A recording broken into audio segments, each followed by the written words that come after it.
कुमारी है और मैं कमला नेहरू नगर पटना से आई हूँ। की इंतहा है। नहीं मत दो तुम वोट, बन जाओ पाकिस्तान। नमस्कार, आदाब, सत श्री अकाल, जय भीम, जोहार। मेरा नाम है नवीन कुमार। हमारे देश में ज्यादातर आईएएस आईपीएस अफसरों की जो छवि है वो हम सब जानते हैं। ये लोग लोकतंत्र में राजा की तरह रहते हैं जिनसे जनता डरती है।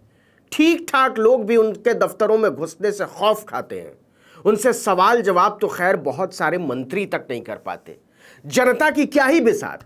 ऐसे में जब एक स्कूल में पढ़ने वाली बच्ची उठती है और एक बहुत सीनियर आईएएस अफसर की क्लास लगाने लगती है, वो भी सार्वजनिक तौर पर, तो चौंकना स्वाभाविक है।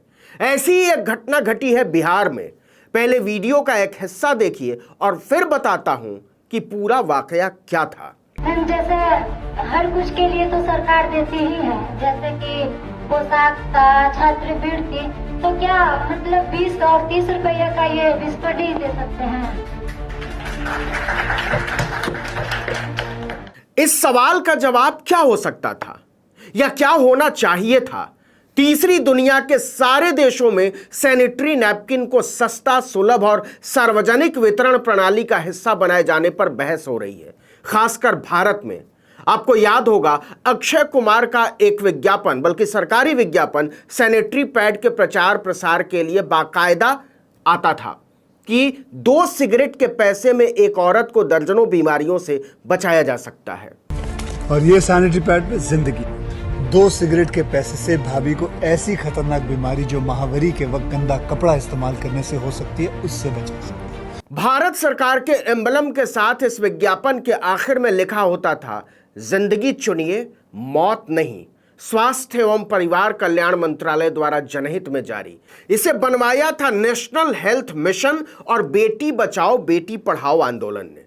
अब देखिए, एक तरफ विज्ञापनों में तो ऐसी संवेदनशीलता नजर आती है, लेकिन दूसरी तरफ सरकार के अफसरों से जब कोई लड़की बात करने की हिम्मत करती है तो वो बदसलूकी पर उतर आते हैं। अच्छा, ये जो तालियां भी बजा रहे हैं, इस मांग का कोई अंत है? 20 और 30 रुपए का बिस्तर भी दे सकते हैं, कल को जीन पैंट भी दे सकते हैं, परसों को सुंदर जूते क्यों नहीं दे सकते हैं, नर्सों को नहीं कर सकते? ये एक निहायत घटिया, फूहड़ और आपत्तिजनक जवाब था। आपको बता दें कि ये एक सरकारी कार्यक्रम था और इस आईएएस का नाम है हरजोत कौर। हरजोत कौर सशक्त बेटी समृद्ध बिहार कार्यक्रम की प्रबंध निदेशक है, मैनेजिंग डायरेक्टर। एक महिला और ऊपर से महिलाओं के कार्यक्रम की प्रभारी इतनी संवेदनहीन, मूढ़ और आक्रामक कैसे हो सकती है? मैडम हरजोत कौर यहीं नहीं रुकती, वो मूर्खता और जाहिलियत के पाताल में उतरती चली जाती है, गहराई तक। और अंत में जब परिवार नियोजन की बात आएगी तो निरोध भी मुफ्त में ही देना पड़ेगा, है ना? लेकिन बच्ची रिया की हिम्मत की दाद देनी पड़ेगी। उसने इस संवेदनहीन आईएएस को झाड़ लगाते हुए कहा कि आप कैसी बात कर रही हैं मैडम, आप जूतों और जीन्स की तुलना सैनिटरी नैपकिन से नहीं कर सकती हैं। जो सरकार के हित में, जो सरकार को देना चाहिए, वो सरकार से लेने के लिए तुमको जरूरत क्या है? अपने आप अपने को इतना संपन्न करो। रिया आईएएस हरजोत कौर का डट कर सामना करती है। उन्हें ट्यूशन देते हुए कहती है कि आप लोकतंत्र को समझिए, हम एक कल्याणकारी राज्य में रहते हैं। फिर सैनिटरी नैपकिन तो हर लड़की के लिए एक बेहद बुनियादी जरूरत है। आपको उनकी बात तो सोचनी ही पड़ेगी जो अभावों में जीते हैं और सैनिटरी नैपकिन की कीमत अदा नहीं कर सकते। सरकार है, उसके लिए छोड़ो, जिनके लिए एकदम भी कुछ नहीं है। तब तो कैसे होगा मैम?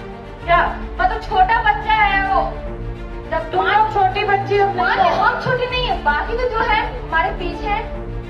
हरजोत कौर रिया को दबाने की हर मुमकिन कोशिश करती हैं, चुप कराने की, लेकिन रिया आईएएस को ट्यूशन पढ़ाना जारी रखती हैं। वो कहती हैं, ये नेता वोट मांगने के लिए आते हैं तो पता नहीं कितने लंबे चौड़े वादे करते हैं, हमारी जरूरतों को पूरा करने की बात करते हैं। इसके बाद हरजोत कौर इतनी वाहियात बात करने लगती है कि लगता है इनके दिल में संवेदना तो नहीं है, दिमाग में बुद्धि भी नहीं है। वो रिया को धमकाने पर उतर आई थी। वोट लेने के लिए भी आती है अच्छा से?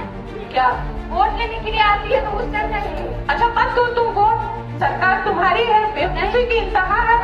नहीं मत दो तुम वोट, बन जाओ पाकिस्तान। बेवकूफ़ी की इंतहा रिया नहीं कर रही है मैडम हरजोत कौर जी, बेवकूफ़ी की इंतहा आप कर रही हैं। एक स्कूली बच्ची की वाजिब आवाज़ और उसकी चिंताओं को समझने की बजाय उससे धमकाते हुए शर्म नहीं आई। बेवकूफ़ी की इंतहा यह है कि सैनिटरी नैपकिन को सुलभ बनाने की मांग को आप पाकिस्तान लेकर चली गई। अच्छा मत दो तुम वोट, सरकार तुम्हारी है, बेवकूफी की इंतहा है। नहीं मत दो तुम वोट, बन जाओ पाकिस्तान। हरजोत कौर ने लगता है आईएएस की परीक्षा पास कर लेने के बाद से ही पढ़ाई लिखाई से नाता तोड़ लिया है। वो अखबार भी नहीं पढ़ती और ना ही सैनिटरी नैपकिन को लेकर चल रही बहसों और चिंताओं की उन्हें जरा भी हवा है। मैडम आपको इस मुद्दे पर ना ट्यूशन की सख्त जरूरत है। चलिए मैडम कुछ फैक्ट तो मैं ही बता देता हूं, जान लीजिए। रिया की जो मांग है वो कोई आसमानी मांग नहीं है, और अगर आपने इस पर अभी तक सोचना शुरू नहीं किया है, उल्टा जो सोच रहे हैं उन्हें जलील करने पर उतारू हैं, तो शर्म आनी चाहिए आपको। बताता हूं क्यों। ये देखिए 24 अगस्त 2022 की खबर है। हिमाचल प्रदेश सरकार ने ऐलान किया कि वो छात्राओं को स्कूलों में ही सैनिटरी नैपकिन उपलब्ध करवाने जा रही है। इसके लिए केंद्र सरकार हिमाचल के 2689 सरकारी स्कूलों के लिए सैनिटरी मशीनों और इंसिनरेटर का प्रबंध करेगी। सरकारी स्कूलों में पढ़ने वाली बेटियों को अब सैनिटरी नैपकिन लेने के लिए किसी तरह की शर्मिंदगी या झिझक का सामना नहीं करना पड़ेगा। थोड़ा इससे पहले चलते हैं। दिल्ली सरकार के स्कूलों में सैनिटरी नैपकिन की सुविधा बरसों पहले दे दी गई थी, मुफ्त में। कोविड के बाद स्कूल खुले तो यह सुविधा बंद थी। इस पर हाईकोर्ट ने सरकार से जवाब मांग लिया। अदालत ने कहा यह नहीं चल सकता, इसे फौरन बहाल कीजिए, और दिल्ली सरकार को कोर्ट में जाकर लिखित में देना पड़ा कि स्कूलों में छात्राओं को सैनिटरी नैपकिन की सुविधा हम तत्काल शुरू करेंगे। पता नहीं किस दुनिया में रहती हैं हरजोत कौर और कैसी आईएएस हैं कि उन्हें भारत के ही अलग अलग हिस्सों में चल रहे सैनिटरी नैपकिन कार्यक्रमों के बारे में जरा भी पता नहीं है।